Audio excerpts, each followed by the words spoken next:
Hey everyone, Tim Manfro, aka Mortgage Manfro, here with my local business spotlight with a good buddy and solar pro, Micah Rizzuto. Thanks for coming in, man. Of course, thank you for the invite. So we're looking to basically dive into the deepness of solar, all the questions you might guys want to know. Leasing versus owning, batteries, blackouts, savings, utility bills.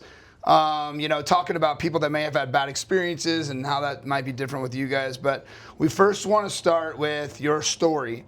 So why don't you just tell me a little bit about your history in the solar business, history in general, whatever you want to share.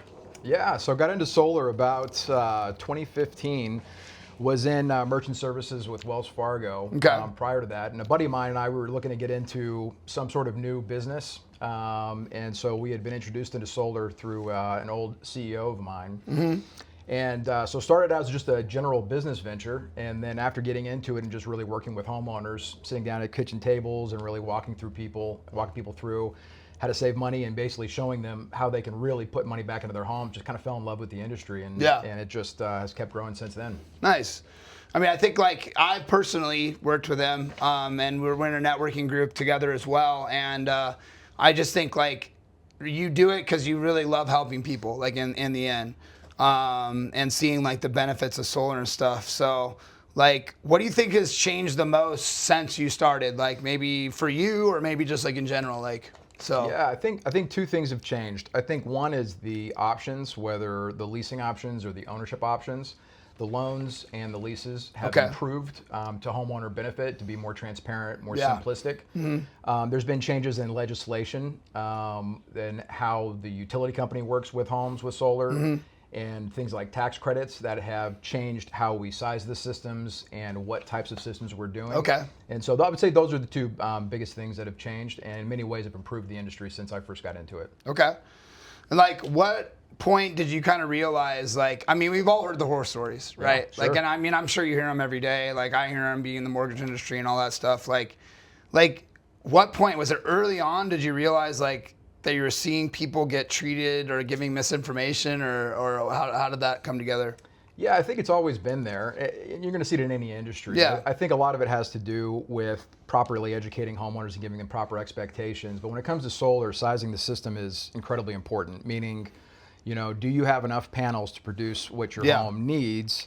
So that way you're not left with a dependency on the utility grid. So those are usually the biggest pain points for homeowners. And there are many solar reps that are out there that either don't do a deep dive into the homeowner's usage, not sizing them properly, not giving proper expectations, and it kind of leaves the homeowner with a bad taste in their mouth if not set up properly. Totally. Yeah. I mean, I laughed there because of thinking of when you saw the actual amount of energy that we use, you were like, what are you running over here? Some kind of freaking, whatever. But power the whole neighborhood. Yeah. but basically that's the big thing. The one thing you hear from people is we got solar, but then we still have this huge bill. Yeah. And I think the difference I saw with you is really how deep you went into trying to figure everything out for us and stuff and kind of figure out hey, why are you using so much energy? And I'm we have 2 Teslas. You're okay, that makes maybe a little bit more sense. So let's dive into basically a pretty simple question, but it could go kind of deep. What are the biggest reasons that people go solar?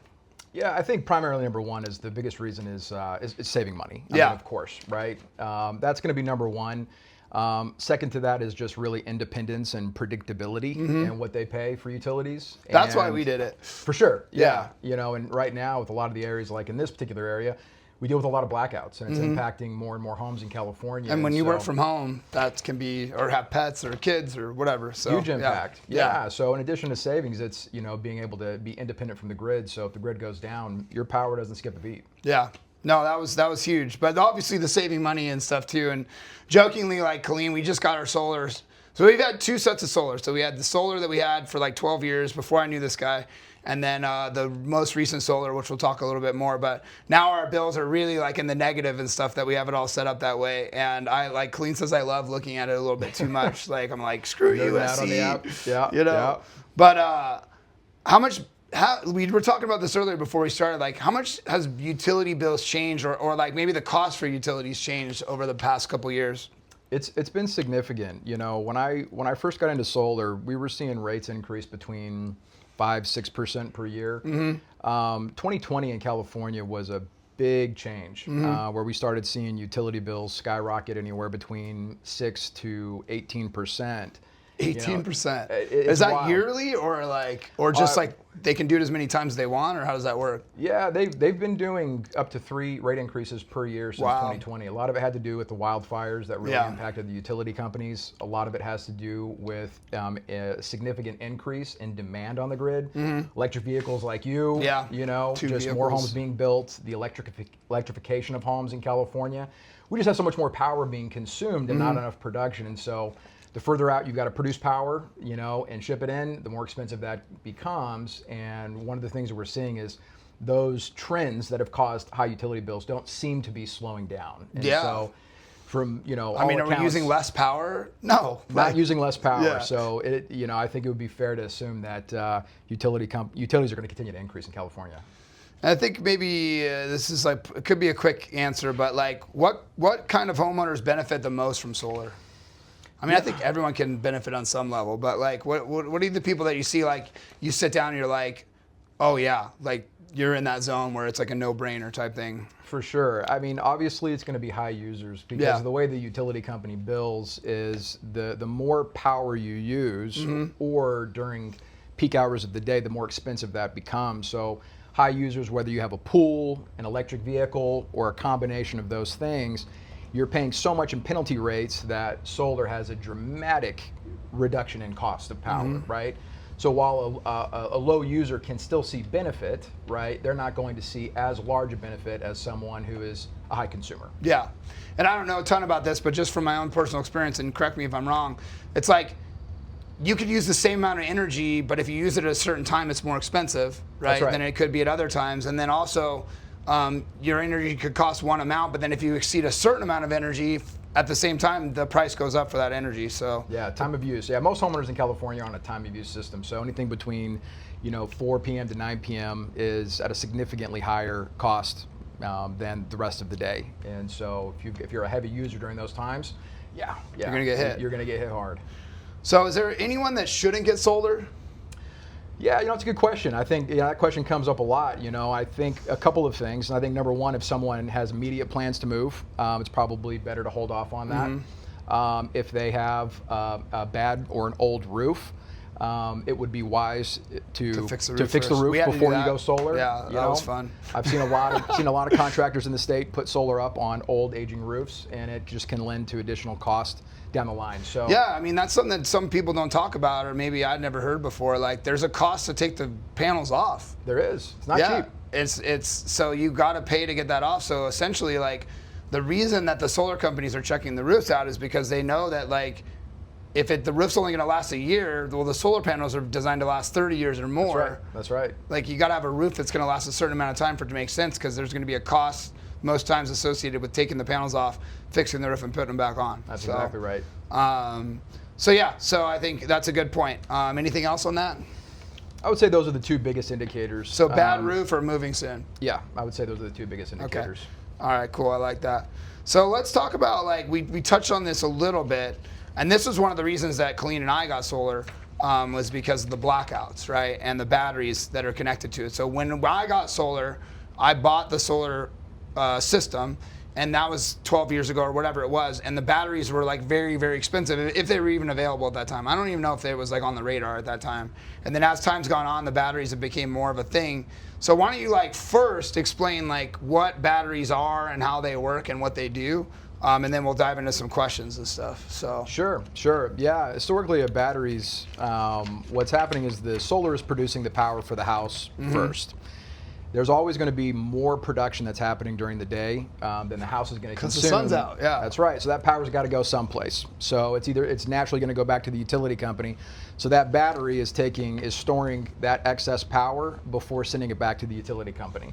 So the way that it operates right now is the utility company in 2023, they stopped crediting that excess power going back to the grid like they did previous to that. So whatever power you use at nighttime comes in at full cost from the utility company. So you're not getting credited for it. That's right. So batteries became necessary to store the excess power at the home. So you're using your battery storage at nighttime rather than buying that power from Edison. And so that's the first reason why batteries are necessary today. You're capturing all that energy that you're capturing creating. all that energy and basically making yourself independent from the grid, right? In a sense. In a sense, Yeah. right? As long as you have enough power being produced and enough battery being storing that power to cover your nighttime usage, you're significantly reducing, or in many cases eliminating, the need to pull from the utility company. While that can still happen, the goal of properly sized is to reduce significantly or eliminate that. And correct me if I'm wrong, like when we had our solar panels alone with no batteries, even in the middle of summer, the freaking sun is shining, like we're for sure generating more power than we had, and the power goes off, we still lost our power. That's right, yeah. So for homes that have solar only, there's a regulation by the state, whether it's the state or the utility company. Yeah, this is interesting, actually. That you cannot have, during a grid outage event, power can't backfeed onto the grid for obvious safety reasons. If you have somebody working on the power pole, you can't have power going in. You can't have power going into that. So in the event of a blackout, every system is shut down for production, so they can't backfeed power onto the grid. And so when you have a battery attached to the home, in the event of a power outage, that battery islands the house and essentially prevents any power. It like builds a brick wall, basically, like nothing in, nothing out. That's right. So it allows that system to continue producing for powering the home during the day from the solar, and at nighttime the batteries take over and power you through the night. And then that cycle will continue as long day in and day out until the power comes back on. Yeah. And that's something like, so I may have not paid attention, but when I got solar last time, they didn't explain any of that stuff. So, okay, so we know what batteries are, but let's talk about, like, you know, how do you figure out like how many batteries someone needs or whatever, right? Because there's like, you don't usually just do one, right? It would have to be a pretty small house. It's multiple batteries? Yeah, it really depends on what the home is currently consuming at the time. So we have some tools to be able to identify, you know, based off of nighttime usage or whether you have an electric vehicle. So the general rule is if you have more consumption happening at nighttime, you need more battery storage, right? Yeah. If you're you're charging your cars at night, or yeah. If you are a low electric consumer at nighttime and heavier during the day, you need less battery storage. So every home is going to be very different. Every scenario is going to be different, but sizing the batteries properly is all about how much power is the home using as the sun starts setting and into the night to make sure that you have enough storage there to cover that. Yeah. And also, too, think about it, like when it's not sunny, maybe there's clouds out or something, so you may need more batteries and more power to like make it through some of those things. It's not sunny all the time, you know? Right. So, all right, so anything else on batteries you want to touch on? Like, I feel like we kind of got that figured out. Yeah, you know, the question I get frequently is what batteries are being used. Yeah, that's right. The three primary battery manufacturers in the United States are Tesla, Enphase, and SolarEdge. We primarily use the Tesla Powerwall 3 battery. In some cases, whether it's per customer request or the availability of the financer, we'll use an Enphase battery. But it's a pretty popular battery, and you know, from an installation standpoint and a servicing standpoint, Tesla Powerwall is just an absolutely phenomenal battery. I mean, I don't know, do all the batteries run the same way? Like, in a sense, you can run everything? I know Tesla, like my whole house can run, like, you know, with the amount of batteries that I have. So is it the same way with other? Slightly different. Tesla Powerwall 3 was the first battery that was set up for whole house backup, right? To where it can take multiple heavy load electronics like your air conditioning, fridge on. I mean, you could be blended up margaritas if that's your thing, you know. So we're tying into the house through the meter, so it's capable of backing up the entire house, and then you can balance what items you have on during a blackout, so that way you can make sure that battery's lasting as much as you need. And in many cases, a lot of people will reduce the electronics they're using to just the essential loads in the house, depending on how much storage they have. Okay. All right, what's the misconceptions or bad experiences parts? Like, why do some people have bad experiences or solar have a bad reputation? Like, what can you think of? Yeah, I would say right off the top, the two primary things that I run into is, number one, is their systems are undersized. They either the panels are undersized or the batteries are undersized. Outside of that, it's improper expectations. You know, I think many times homeowners are told after going solar, you're never going to get a utility bill again. you know, and then if they end up using more power than their panels were producing, they get a bill, they're upset. Naturally, right? Yeah. And so while that can happen, I think setting proper expectations so homeowners are educated on what types of scenarios would cause a utility bill from the company or from the utility company. And as long as they're properly educated and they know what to expect, then these curveballs that can happen are not curveballs. Yeah. They know what to expect, you know? And I think that's the biggest thing. Yeah, I agree.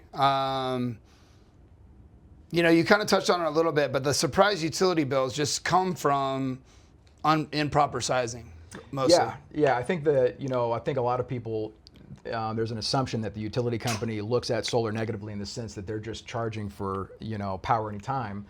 To clarify that, the utility company in all cases will have a basic service connection fee. And I would say on average, plus or minus, like that's going to be $35 around $50. 25 plus or minus a month. Anything beyond that is just whatever power you have consumed that the utility company provided. And then they're just charging you like they do currently before solar. Nothing's different there. The bill comes, they show how much power you pulled, what they're charging for that power, and that's your bill, right? And so it's very easy to predict, you know, when someone would get that. And which is why we typically will oversize the systems. And I think the sweet spot that we found is, you know, anywhere between 40 to 50% over what the home is currently consuming. Now, don't they limit that sometimes, like how much you can go, or no? There's been some ideas of limitations from the utility company, but in most cases they will allow us to go over 50%. If you can prove, it depends on the utility that we're using. Okay, so let's say you have a very close aunt that is living far, far away in another state, and you can't be there, and you don't have a connection to do solar there, and she is going to go through the process of getting solar, and she gets the contract. What's like the one or two things that someone should look at on the contract that maybe like could make a difference? Yeah, I think number one is understanding how much power is being produced versus what the home has been consuming. So if my aunt in a different state is going solar, the first thing I'm going to look at is how much power she's currently using and how much power they're proposing to produce. Okay. The second thing is to make sure it's not undersized. Yeah. Okay. The second thing is going to be the rates. There are multiple different ways to go about solar, whether you're taking a loan out, paying cash, whether you're doing a lease. And so making sure that there's clarity around that to my aunt. And if her expectations are the same as what's on the contract, then good to go. Cool. All right, let's talk leasing versus ownership. So what's the difference between leasing and owning solar? I mean, it's kind of obvious, but. Yeah, I mean, fundamental difference is for someone that owns it, they own their equipment outright. They're either taking a loan out on the equipment or they're paying cash for it up front, right? There is a little, you know, the servicing on the system, you know, is the manufacturer's warranty. And so however long that is. Yeah, typically, what does that usually run? Generally, in most cases, you know, the panels are warranted for 25 years and the batteries are warranted for 10 years. Okay. And so usually in the case of if a battery, once that warranty's expired, for someone owns their system, they would have to come out of pocket to replace the batteries. So that's an important consideration for someone owning. Yeah.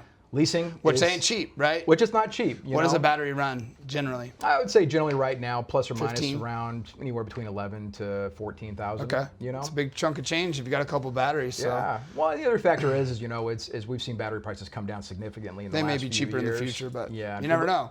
You never know. Yeah, and for leasing, it's very simplistic. Where the solar company, they own the system and are fully responsible for all maintenance on that system. So I find that a lot of people prefer leasing, because it removes any of the concerns of them having to service the system, underperformance on the system beyond the manufacturer's warranties.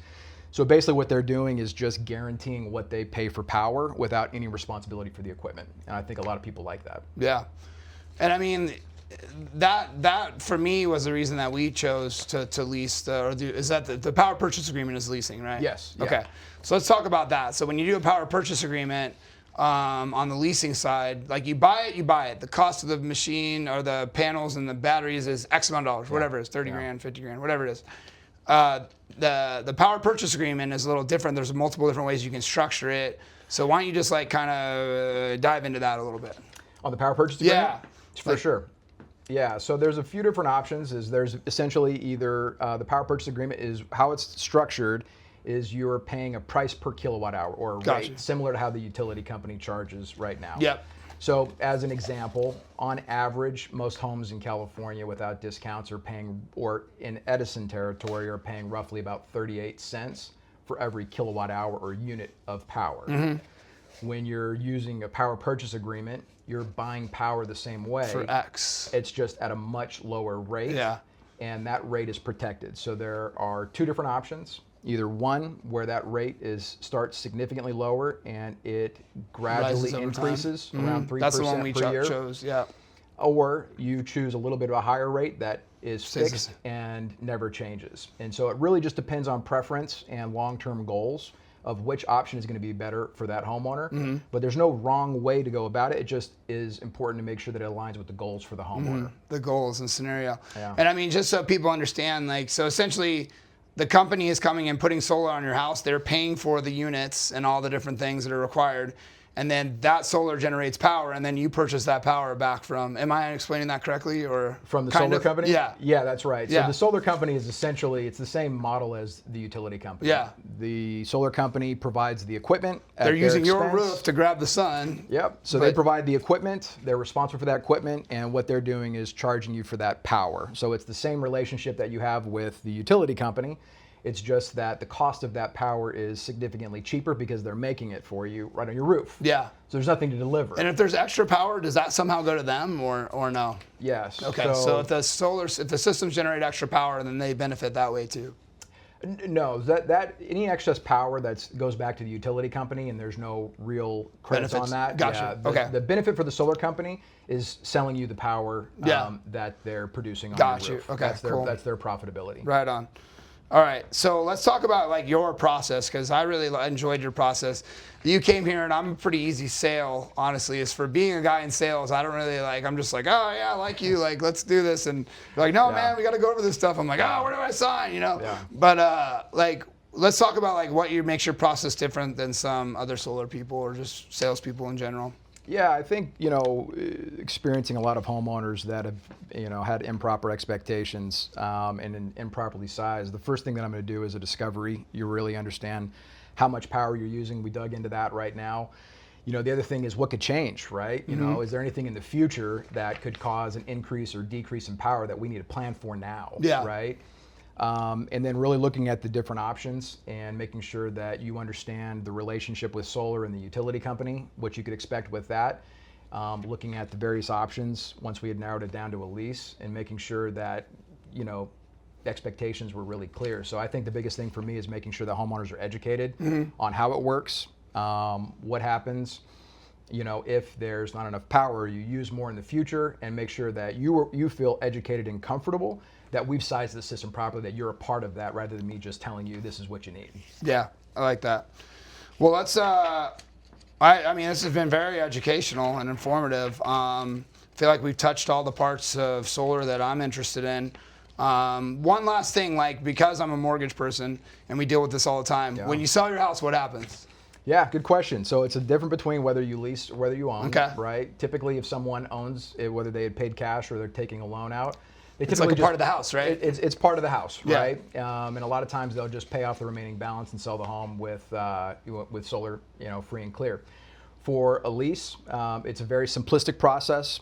Usually it's a 30-day process ahead of selling the home, where they'll notify the leasing company, and the leasing company will reach out to the incoming buying and just transfer that agreement over to the new owner. So it's a very, very simplistic process, the way that it operates now. So that way the incoming homeowner, if it's a lease system, is just the same way as you would call the utility company and turn on the utility for the home. Transfer the internet or a cable or something. You're taking on that utility bill from the solar, and that gives you cheaper power in the home that you're moving into and more predictability around that. And so a lot of it is just making sure that the incoming homeowner understands what that is, and how it's saving them versus a home without solar. Yeah. And just the same way as you. We get that all the time with people. They're like, oh my gosh, the solar payment is what? I'm like, you do realize you have to pay for energy, whether you have solar or not, right? And they're like, oh yeah. So. Yeah, and I think it's an important factor to really understand, because if someone's taking on an agreement that someone else started, you feel like you didn't set it up. I think it's an important consideration to say, okay, look, if I'm buying a home without solar, what's my cost of power? So when you understand cost of utilities versus the cost of power from the solar, it's a better deal. It becomes a little bit cleaner and more transparent, so the homeowner understands they have a cheaper cost of living in that home. For sure. So why don't you tell people how they can get in contact with you? Yeah. Easiest way to get in contact with me is shoot me a text or give me a call. My direct line is area code 310-974-0954. And what about email address? Yeah, email address is Micah, MicahRizzuto plus Axia, AXIA @me.com. Awesome. So all that information will be in the captions below. We do hope you guys really enjoyed all this information. It's been really awesome sitting down with you, man. I always appreciate you, man. So enjoy it. Keep an eye out for the next one. Thanks, guys. See ya. All right. Now, Clean called about halfway through. Let's hope that it did not. Oh, no. Did it kill it? No, it did. It worked. 25 minutes.